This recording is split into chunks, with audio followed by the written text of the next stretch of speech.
Necklace എങ്ങനെയുണ്ട്? Super ആയിട്ടുണ്ട്. എത്രയായി? ഇതോ 2 വഴക്ക്, 2 ദിവസം മൗനവ്രതം, 1 ഉണ്ണാവൃതം, അത്രയുള്ളോ? പിന്നെ 4 അടി.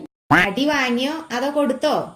പാവോടി, ഇതൊക്കെ എനിക്ക് ഇങ്ങടല്ല വാങ്ങിച്ചു തരണേ, അപ്പൊ ഞാനത് അങ്ങോട്ട് കൊടുത്തു. അമ്മ 7 മണിക്ക് തന്നെ എണീപ്പിക്കാൻ പറഞ്ഞല്ലേ, ഇപ്പൊ 10 മണിയായി, എന്തെന്നെ എണീപ്പിക്കാഞ്ഞ്?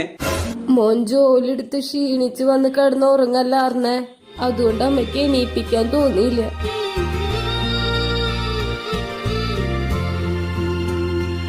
ശരി അമ്മ ഞാൻ നാളെ ലീവാണ്, ജോലി എടുത്ത് ഒരുപാട് ടയേർഡാണ്, നാളെ എന്നെ എഴുന്നേപ്പിക്കേ വേണ്ട. സമയം ഇപ്പൊ 4 മണി, ഇത് കറക്റ്റ് സമയ.